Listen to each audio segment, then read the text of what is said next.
when tech mogul Harrison Blackwood threw his champagne glass and screamed, "You're just a servant's child." At 22-year-old Maya Chen, during his company's annual gala, the entire ballroom fell silent. What he didn't know was that the young woman standing before him in her mother's borrowed dress wasn't just the maid's daughter. She was the anonymous co-founder who owned 40% of Blackwood Industries, the empire he thought was entirely his. This is the story of how one man's cruelty revealed a secret that would change everything. Before we jump back in, tell us where you're tuning in from, and if this story touches you, make sure you're subscribed, because tomorrow I've saved something extra special for you. Maya Chen had grown up in the shadows of the Blackwood mansion, watching her mother Elena scrub marble floors and polish crystal chandeliers that cost more than most people's annual salaries. The sprawling estate in Atherton, California, had been Maya's playground and prison for 18 years. While other children attended birthday parties and sleepovers, Maya spent her afternoons in the mansion's library, teaching herself programming languages and devouring business journals that Harrison Blackwood left scattered around his home office. Elena Chen had emigrated from Taiwan with nothing but determination and a fierce love for her infant daughter. She'd taken the housekeeping position with the Blackwood family when Maya was just 6 months old, grateful for the steady income and the small cottage on the estate grounds that came with the job. Harrison's father, Edmund Blackwood, had been kind to them, even encouraging Maya's obvious intelligence by giving her access to his extensive library and old computer equipment. But Edmund died when Maya was 15, and everything changed. Harrison Blackwood Jr. had inherited more than just wealth. He'd inherited his grandfather's ruthless business instincts, but none of his father's compassion. At 35, he viewed the world as his personal kingdom, and everyone in it as either useful or disposable. The staff, including Elena, became invisible fixtures he barely acknowledged, except to criticize their work or complain about expenses. Maya watched her mother's shoulders slump a little more each day under Harrison's casual cruelty. She saw how he'd leave messes deliberately, knowing Eleanor would clean them, how he'd host parties that lasted until dawn, forcing her mother to work around drunk executives and their dates, how he'd dock her mother's pay for imagined infractions, a water spot on a wine glass, a pillow not perfectly fluffed. It was during one of these parties, when Maya was 17, that she first overheard Harrison bragging to his Harvard friends about his brilliant new app concept. He was describing, word for word, the social networking platform Maya had been coding in secret for months. She'd left her laptop open in the cottage just once, and somehow he'd seen it. That night, Maya made a decision that would change both their lives forever. She withdrew her entire college fund, $50,000 she'd saved from tutoring local kids and fixing computers, and incorporated a shell company called Phoenix Digital Solutions. Using a combination of her real name and carefully constructed business entities, she began developing the app properly, with legal protections and patent applications that Harrison couldn't steal. But Maya was smarter than just protecting her code. She researched Harrison's business patterns, his investor meetings, his development timelines. She knew he was desperate for his next big hit, after 2 failed startups had nearly depleted his trust fund. She also knew he was too proud to admit he'd stolen an idea from the help, so Maya did something audacious. She approached Harrison's potential investors first. At 18, looking older in borrowed business attire, Maya pitched her social networking app to 3 different venture capital firms in Silicon Valley. She presented as the CEO of Phoenix Digital Solutions, never mentioning her connection to the Blackwood family. Her presentation was flawless. She'd practiced for months in her cottage, refining every slide, anticipating every question. The app was revolutionary. Unlike existing social platforms that focused on personal connections, Maya's design created professional networking spaces for creatives. Artists, musicians, writers, and designers could showcase their work, collaborate on projects, and find clients. The user interface was intuitive, the monetization strategy was clear, and the market potential was enormous. Two firms offered her funding immediately. The third, Meridian Capital, offered something better, a partnership deal that would provide not just money, but mentorship and industry connections. Maya accepted Meridian's offer, $2.8 million in initial funding for a 30% stake in Phoenix Digital Solutions, with options for additional rounds of investment. She was 19 years old and had just become a multimillionaire on paper, but she wasn't done. Maya knew Harrison would eventually launch his stolen version of her app. She also knew he'd need investors, and his family name would open doors hers couldn't, so she orchestrated the most elaborate business maneuver of her young life.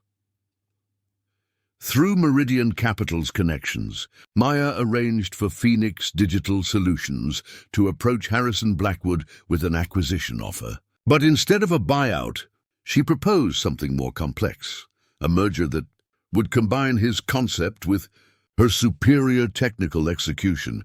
The deal was structured so that Phoenix Digital Solutions would become a subsidiary of a new company, Blackwood Industries. Harrison, desperate for legitimacy and investor confidence, agreed immediately. He saw it as validation of his brilliance.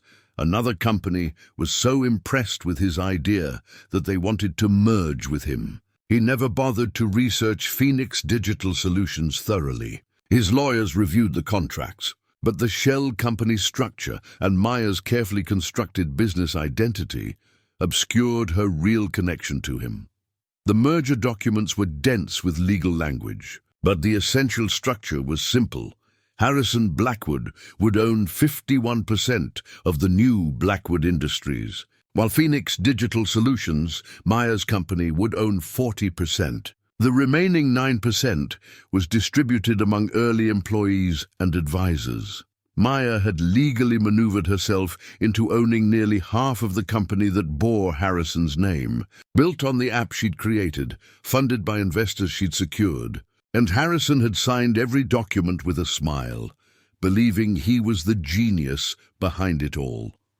The app launched 6 months later to massive success. Within a year, Blackwood Industries was valued at $180 million. Harrison was featured on magazine covers, invited to tech conferences, and praised as a visionary entrepreneur. He bought a penthouse in San Francisco, a yacht, and a collection of vintage sports cars. Through it all, Maya continued living in the cottage with her mother, watching Elena clean the mansion, where Harrison celebrated his success with increasingly extravagant parties. Maya attended Stanford remotely, studying business and computer science while secretly managing her 40% stake in the company from her childhood bedroom. She watched Harrison take credit for innovations she developed. She saw him dismiss the concerns of employees she'd personally recruited. She observed him making strategic decisions that prioritized his ego over the company's long-term health. But Maya was patient. She knew that eventually Harrison's arrogance would create an opportunity. She just had to wait for the right moment to reveal who she really was. That moment came on a rainy Thursday evening in November, when Harrison decided to host his most elaborate party yet, a celebration of Blackwood Industries' recent $500 million valuation. He'd invited investors, tech journalists, local politicians, and Silicon Valley celebrities to the family mansion, and for the first time in 4 years, Maya Chen decided to attend. The Blackwood mansion had never looked more magnificent or more gaudy. Harrison had hired a team of event planners who transformed the estate into what he called a temple of innovation. Ice sculptures shaped like circuit boards gleamed under crystal chandeliers, while servers in metallic uniforms circulated with molecular gastronomy appetizers that cost more per bite than Elena's daily wages. Maya stood at her cottage window, watching the parade of Tesla and Lamborghini vehicles wind up the driveway. Tech executives she recognized from Forbes covers stepped onto red carpets while photographers captured their arrivals. The irony wasn't lost on her. She was watching strangers celebrate the success of her own creation while she remained invisible in the shadows. Eleanor finished adjusting her daughter's appearance, smoothing down the navy blue dress they'd found at a consignment shop in Palo Alto. It was elegant but understated. Nothing that would draw attention among the designer gowns inside. Maya had styled her long black hair simply and wore minimal jewelry, a pair of pearl earrings that had belonged to her grandmother. "You don't have to do this," Elena whispered, her hands trembling slightly as she straightened Maya's collar. "We could just stay here like always." Maya took her mother's weathered hands in her own smooth ones. "Mom, I've been preparing for this moment for 3 years. I know exactly what I'm going to do." What Elena didn't know was that Maya had spent weeks orchestrating this evening down to the smallest detail.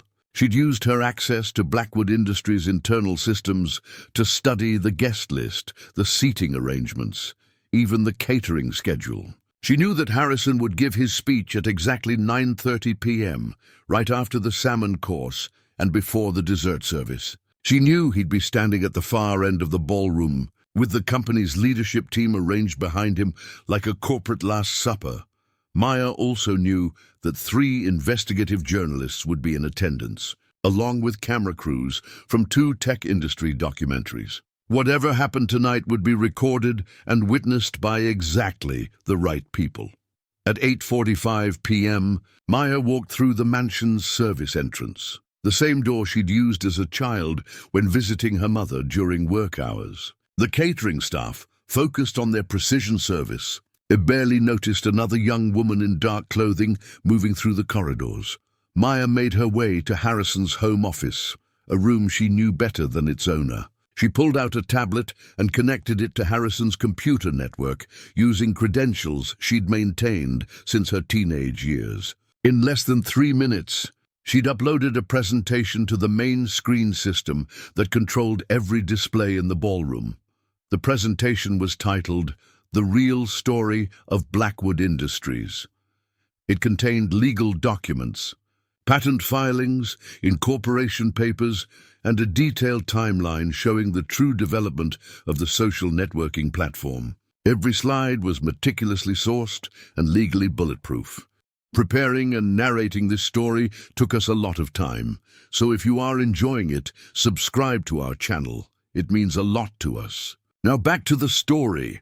Maya set the presentation to launch at exactly 9:35 p.m., 5 minutes after Harrison began his speech. Then she made her way to the ballroom.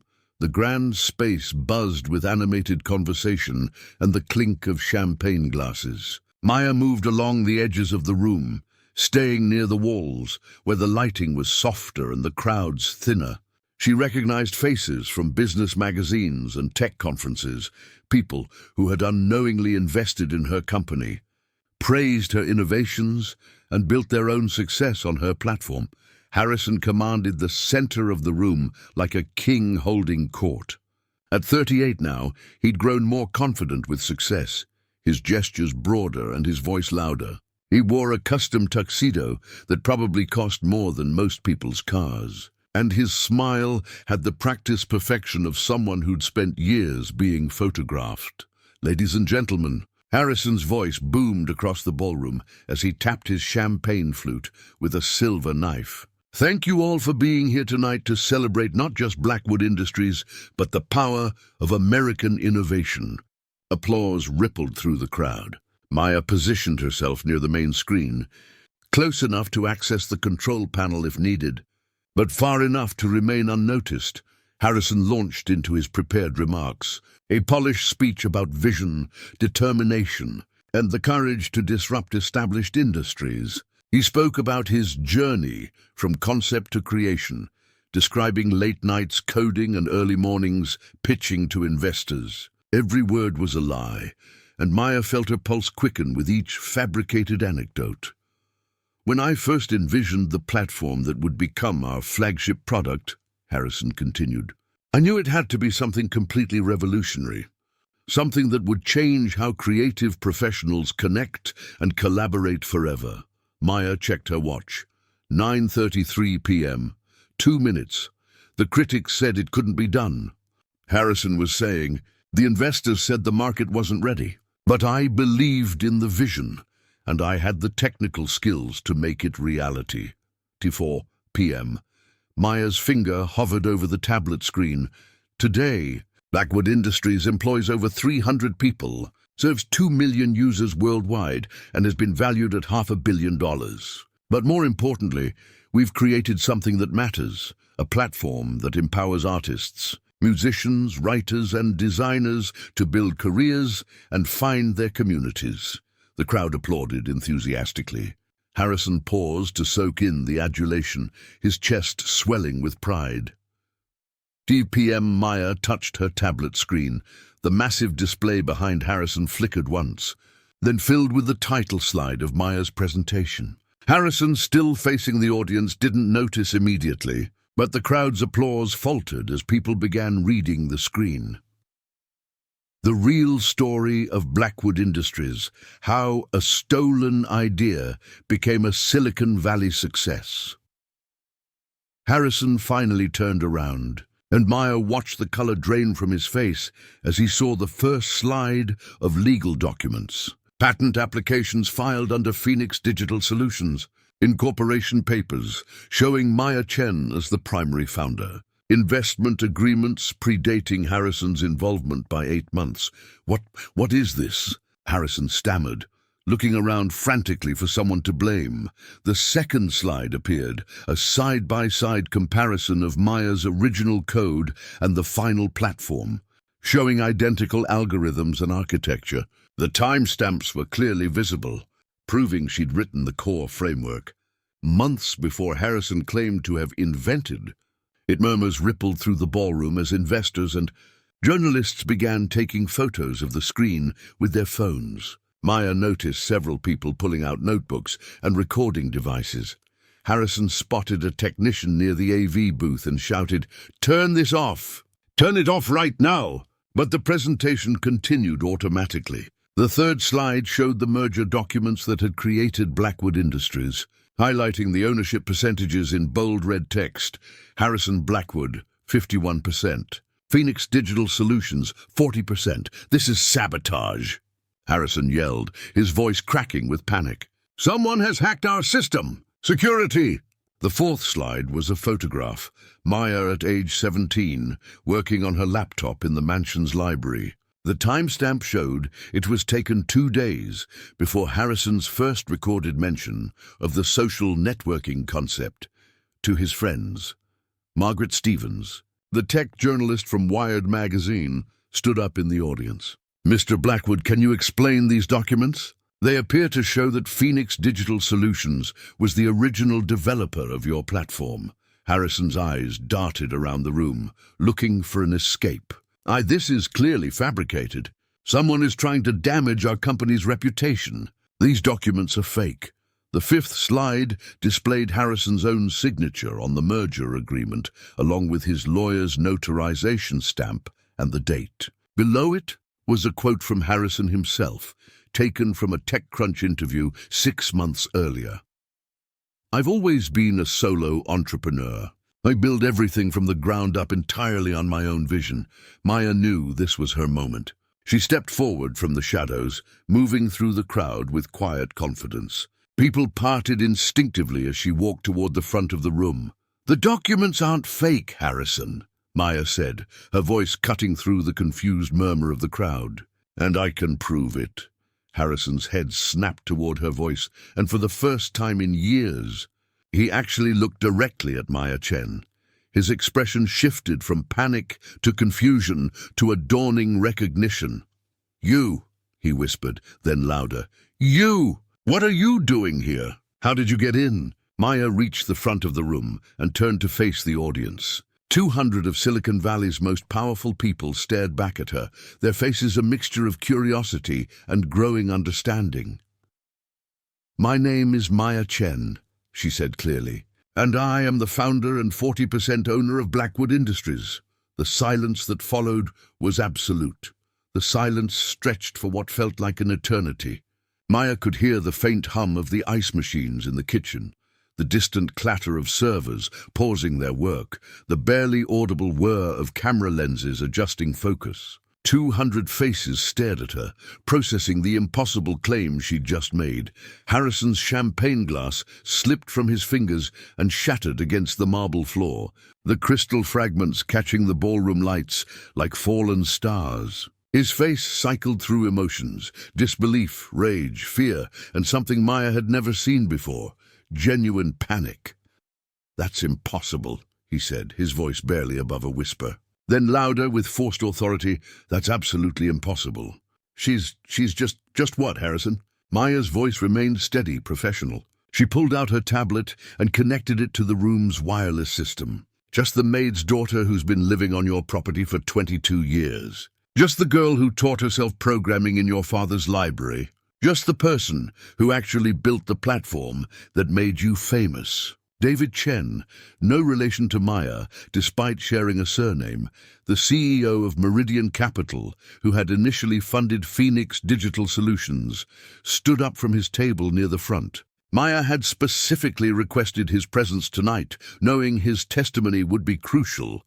"I can confirm Ms. Chen's identity," David announced to the room. Meridian Capital has worked with Phoenix Digital Solutions for over 3 years. Maya Chen is indeed the founder and primary developer of the social networking platform. "We have extensive documentation of our investment and partnership." A reporter from Bloomberg raised her hand. "Ms. Chen, are you claiming that Mr. Blackwood stole your intellectual property?" Maya advanced the presentation on her tablet. The screen now showed a detailed timeline with 2 parallel tracks: her actual development work on the left and Harrison's public claims on the right. The discrepancies were stark and undeniable. "I'm not claiming anything," Maya replied. "I'm presenting facts. Harrison observed my work while I was developing the platform in 2019. He then approached investors with what he described as his original concept. However, the legal framework I established through Phoenix Digital Solutions protected my intellectual property rights." Harrison found his voice, though it cracked with desperation. "This is ridiculous. You're all being manipulated by some kind of elaborate fraud. She's just a servant's child. Her mother cleans my floors." The words hung in the air like a toxic cloud. Maya felt the collective intake of breath from the audience. The subtle shift in body language as Harrison's mask finally slipped completely away. Margaret Stevens from Wired stood up, her recorder clearly visible in her hand. "Mr. Blackwood, did you just refer to Ms. Chen as just a servant's child?"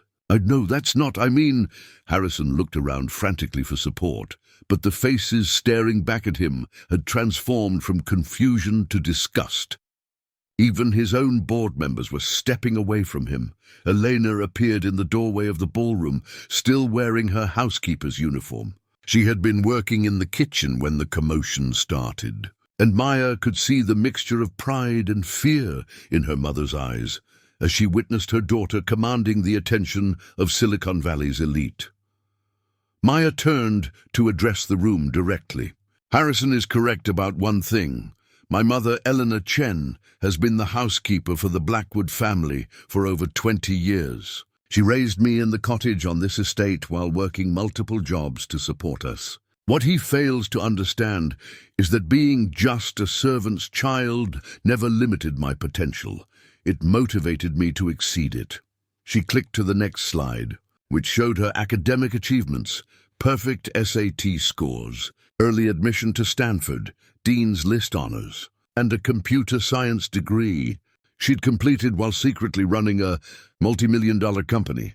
"I founded Phoenix Digital Solutions at 18 with my college savings, and grew it into a company worth hundreds of millions of dollars. When Harrison needed investors and credibility, I structured a merger that gave him the majority stake he craved while maintaining my ownership of the technology and intellectual property he'd tried to steal." Robert Kim, a prominent venture capitalist Maya recognized from multiple Forbes covers, raised his hand.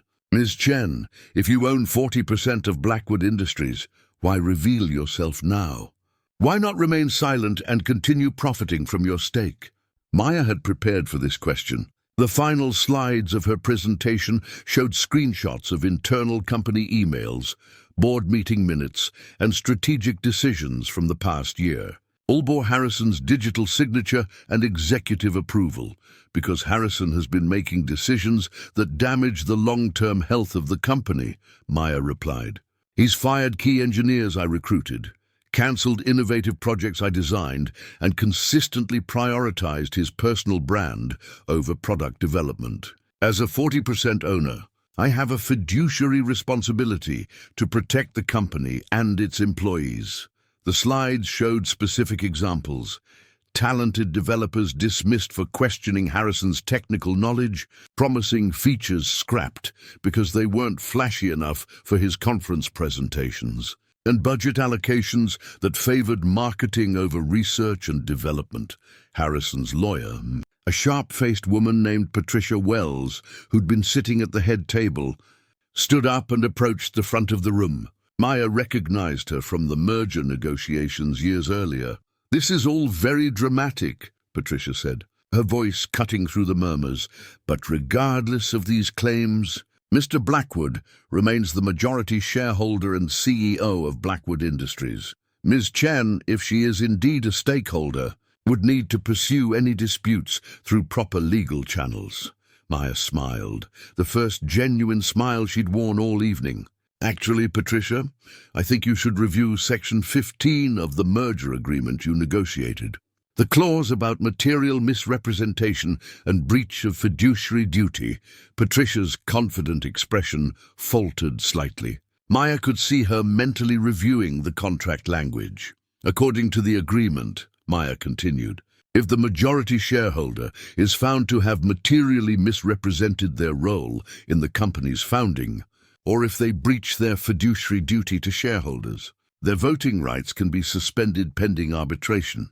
Since I own 40% and have the support of the employee stock option pool, that's another 9%, I can call for an emergency board meeting to address Harrison's misrepresentation of the company's origins." The room buzzed with conversation as investors and journalists began calculating the implications. Maya had essentially checkmated Harrison using his own legal documents. Harrison's face had gone from pale to flushed red. "You can't do this! This is my company. My name is on the building. I built this empire." "No, Harrison," Maya said quietly. "You put your name on something I built. There's a difference."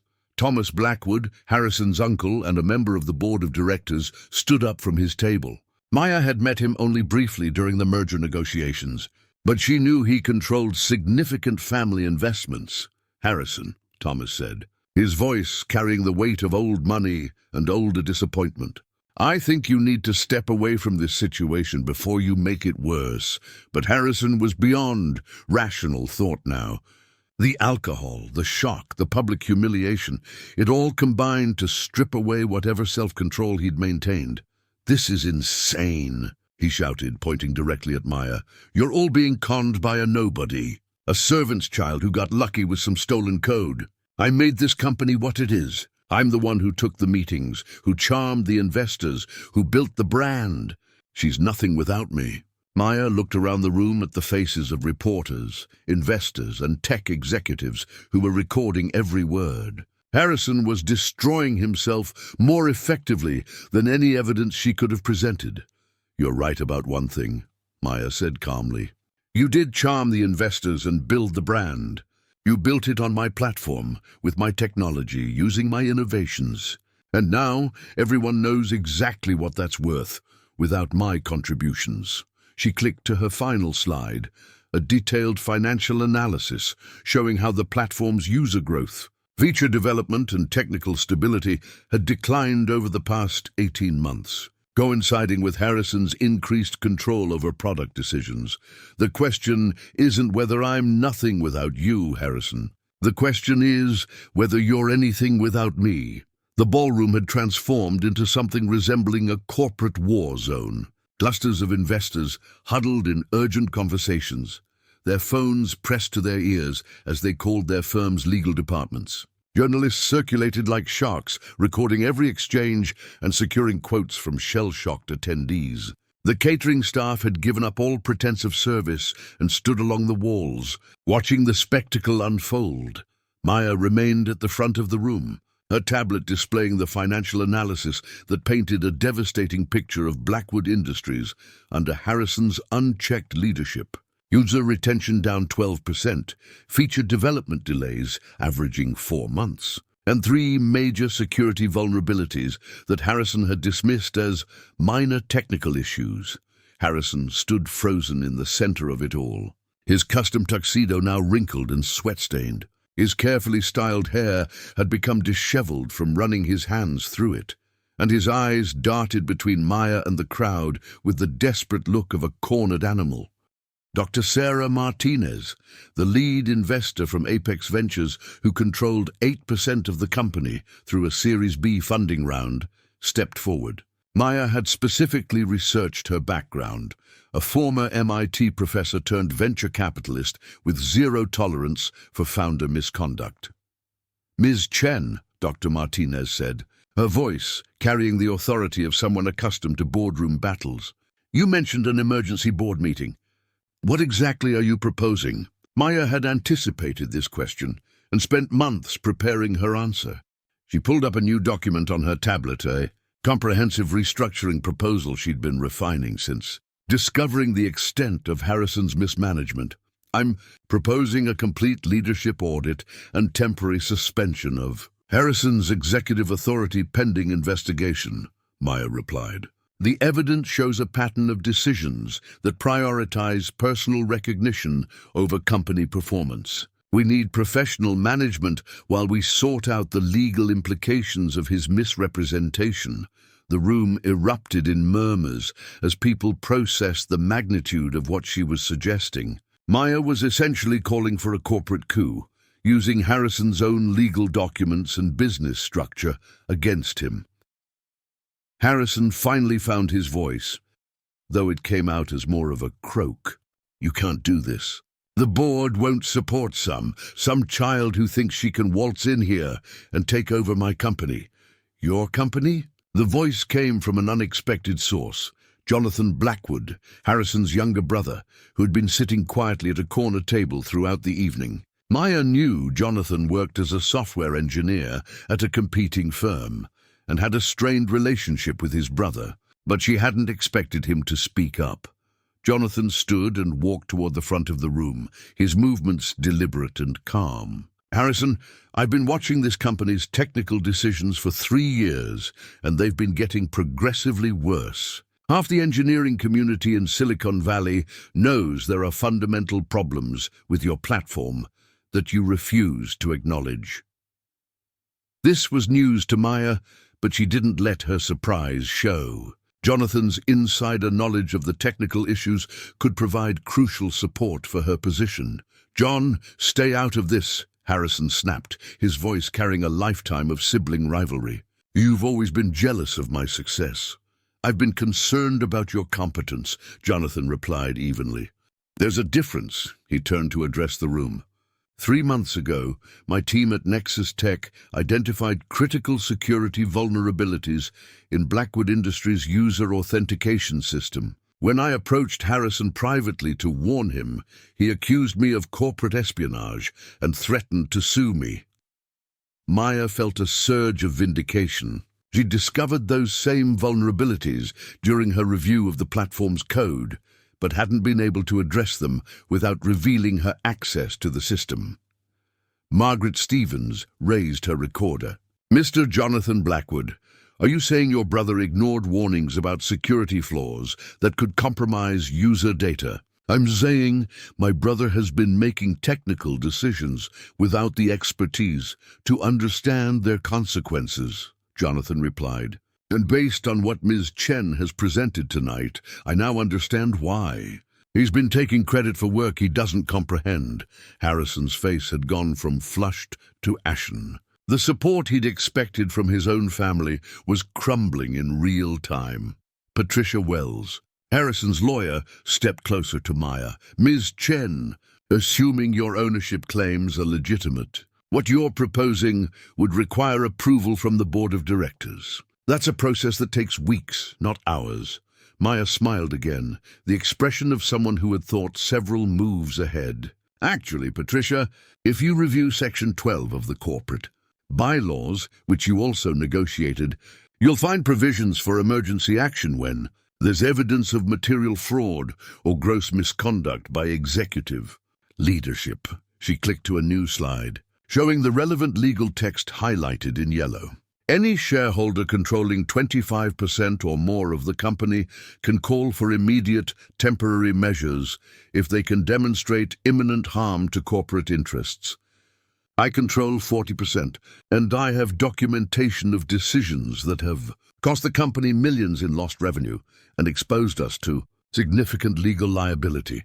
The slide changed to show a series of internal emails where Harrison had overridden technical recommendations from the engineering team, ignored compliance warnings from the legal department, and dismissed customer complaints about platform stability. Each decision was documented with dates, financial impacts, and Harrison's direct approval. Dr. Martinez pulled out her phone and began dialing. "I'm calling an emergency partners meeting at Apex," she announced. "We need to review our position immediately." Other investors began following suit, their conversations creating a buzz of urgent business calls. Maya watched Harrison realize that his world was dissolving around him in real time. Thomas Blackwood approached his nephew with the grim expression of someone delivering bad news. "Harrison, the family trust controls 15% of the company. Based on what we've seen tonight, I'm recommending we support Ms. Chen's proposal for a leadership audit." Harrison stared at his uncle in disbelief. "You're going to side with her? With the Maid's daughter? Against your own family?" "I'm going to side with protecting our investment," Thomas replied coldly. "Which is exactly what you should have been doing all along." Maya seized the moment to address the room directly. "I want to be clear about my intentions. I'm not seeking to destroy Blackwood Industries or damage the livelihoods of our 300 employees. I built this platform to empower creative professionals, and I want to see it fulfill that potential." She clicked to her final proposal slide, a detailed plan for corporate restructuring that would maintain the company's market position while implementing proper technical oversight and governance. "I'm proposing a 60-day leadership transition period. Harrison would retain his equity stake, but step back from operational decisions while we conduct a full audit. I would assume interim CTO responsibilities to address the technical issues that have been ignored, and we would bring in professional management to oversee day-to-day operations." The proposal was comprehensive and reasonable, clearly the work of months of preparation rather than a spontaneous power grab. Maya could see investors and board members nodding as they reviewed the details. Harrison's lawyer leaned over and whispered urgently in his ear. Maya couldn't hear the conversation, but she could see Patricia's expression growing more concerned as she spoke. "This is a setup," Harrison said suddenly, his voice rising to address the entire room. "This whole thing is a carefully orchestrated attack on me and my company. She's been planning this for years, living in my house, spying on me, waiting for the right moment to strike." Maya looked at him calmly. "You're absolutely right, Harrison. I have been planning this for years, because someone had to." The simple honesty of her admission seemed to deflate Harrison's remaining fight. He looked around the room at faces that had once regarded him with respect and admiration, now showing only disappointment and distrust. "I built this company from nothing," he said, his voice barely audible. "I made it successful." "No," Maya replied gently. "You made yourself successful. There's a difference." Jonathan Blackwood stepped forward and placed a hand on his brother's shoulder. "Harrison, it's over. Accept the transition proposal and try to salvage whatever dignity you have left." For a moment, Maya thought Harrison might finally surrender. But then his expression hardened one final time, and she realized he was about to make one last, desperate play. Harrison's eyes took on a wild gleam as he pulled out his phone and began frantically scrolling through his contacts. Maya watched with growing concern as his desperation morphed into something more dangerous, the recklessness of a man with nothing left to lose. "You think you're so clever," Harrison said, his voice rising above the conversations around the room. "You think you've planned for everything, but you forgot one crucial detail." He held up his phone, showing a contact labeled SEC Enforcement Division. Maya felt her blood run cold as she realized what he was about to do. "Ladies and gentlemen," Harrison announced loudly, silencing the room, "I'm calling the Securities and Exchange Commission to report suspected securities fraud. Ms. Chen has been operating under false pretenses, hiding her identity from investors and manipulating stock ownership through shell companies." The accusation hit the room like a physical blow. Maya had anticipated many scenarios, but she hadn't expected Harrison to weaponize federal regulators against her. She watched as several investors immediately began calculating the potential legal implications of their involvement with Phoenix Digital Solutions. Dr. Martinez looked visibly shaken. "Ms. Chen, is there any validity to these accusations? Apex Ventures cannot be associated with securities violations." Maya forced herself to remain calm, though her mind was racing through every legal document she'd filed over the past 4 years. Harrison is grasping at straws. Phoenix Digital Solutions was properly incorporated. All ownership structures were legally disclosed to investors, and every transaction has been documented and reported according to SEC requirements. But she could see doubt creeping into the faces around her. The mention of federal securities violations was enough to make even the most supportive investor reconsider their position. Harrison was already dialing, his thumb hovering over the call button. "We'll let the federal government determine whether your little shell game was legal. I'm sure they'll be very interested in how a 22-year-old managed to manipulate multi-million-dollar investments while living in a servant's cottage." Before he could complete the call, Patricia Wells grabbed his wrist. "Harrison, stop. Don't make this call. Let go of me, Patricia. I'm done playing games with this little fraud. You're about to commit a felony," Patricia said urgently, her voice low but audible to those nearby. "Filing a false report with federal regulators is a serious crime.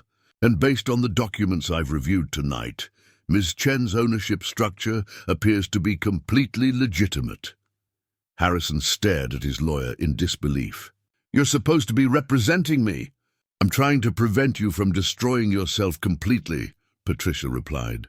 "Everything Ms. Chen has presented can be verified through public records. Her incorporation documents, patent filings, and investment agreements are all legally sound. If you file a false report with the SEC, you'll be facing federal charges on top of everything else."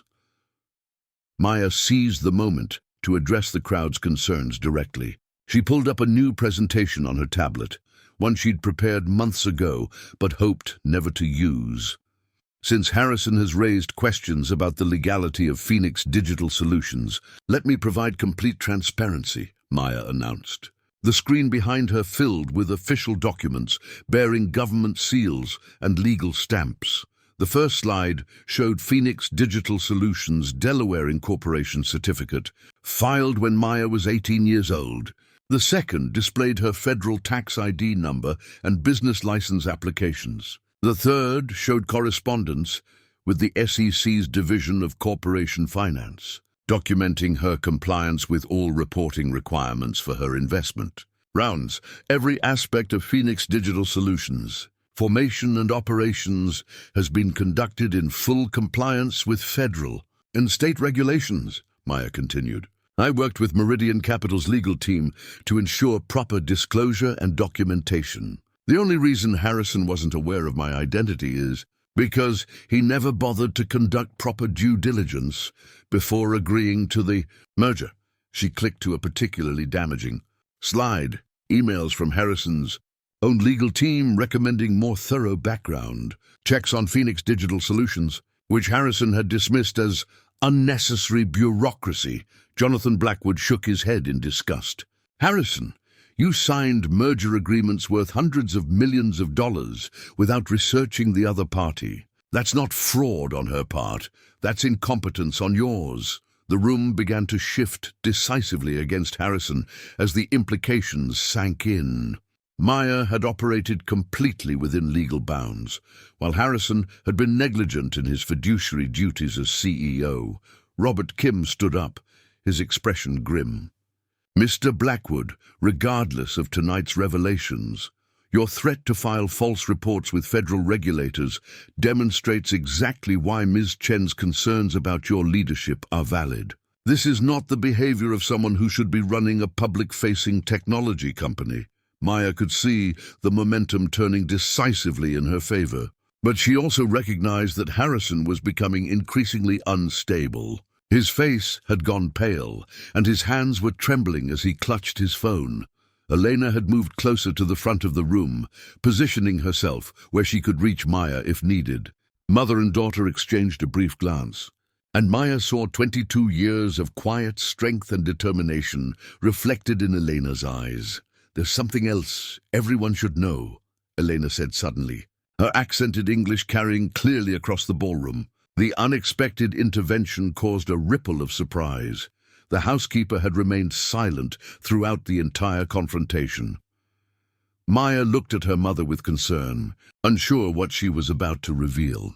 3 years ago, Elena continued, I found Mr. Harrison in Maya's room, going through her computer files. When I asked what he was doing, he told me he was checking for stolen property because he couldn't believe someone like her could create sophisticated software.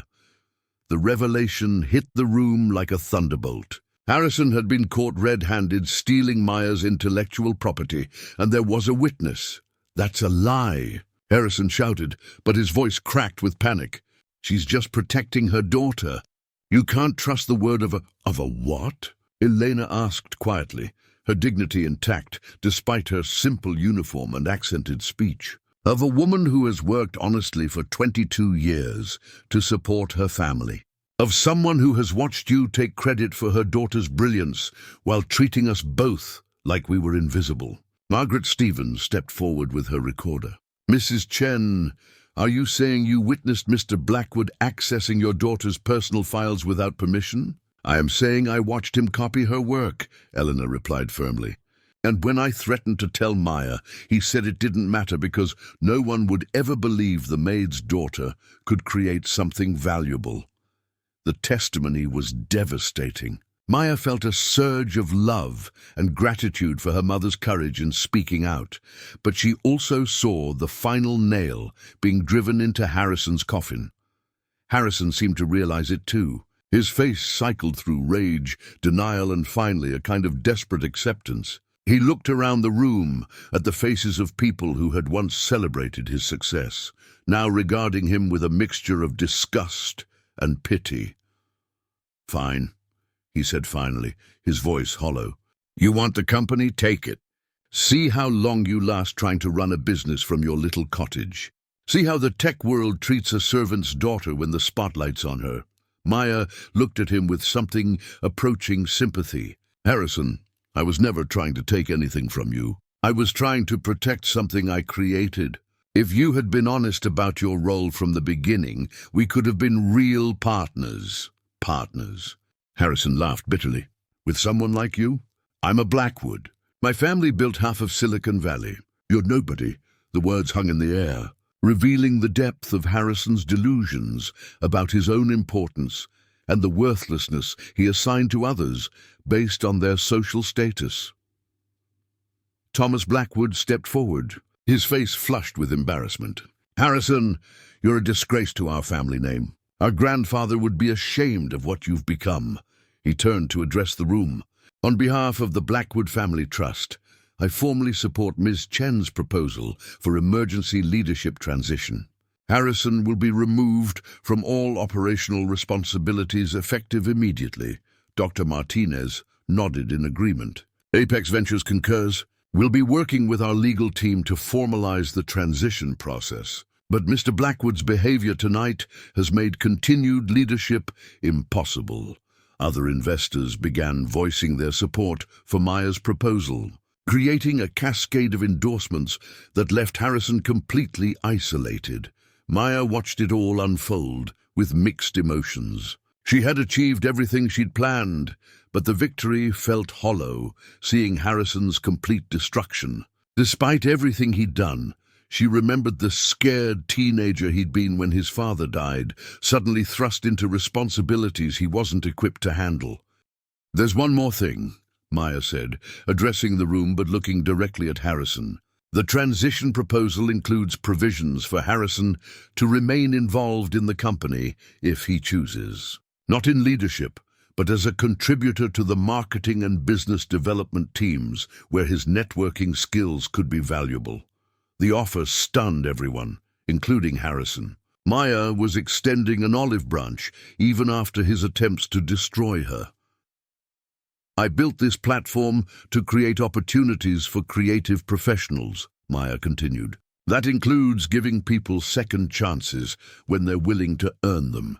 Harrison stared at her for a long moment, his expression unreadable. Maya could see him processing the implications. He could walk away with his equity stake intact and a chance to rebuild his reputation, or he could continue fighting a battle he'd already lost. Finally he spoke, his voice barely audible. "Why would you do that? After everything I've put you through?" "Because someone has to break the cycle," Maya replied. "Your father was kind to me and my mother. Maybe there's still some of that kindness in you." Harrison looked around the room one final time, taking in the faces of investors, journalists, and Silicon Valley elite who had witnessed his complete humiliation. His shoulders sagged as the fight finally went out of him. "I need time to think," he said quietly. Then louder, addressing the crowd, "The transition proposal. I won't contest it." The admission sent a wave of relief through the room. Maya felt the tension in her shoulders ease for the first time in hours. Margaret Stevens stepped forward with her final question. "Ms. Chen, what's your vision for Blackwood Industries moving forward?" Maya looked up at the screen, still displaying her comprehensive business plan, months of work distilled into actionable strategies for growth, innovation, and social responsibility. "We're going to do what we should have been doing all along," she said. "We're going to build technology that truly empowers creative professionals.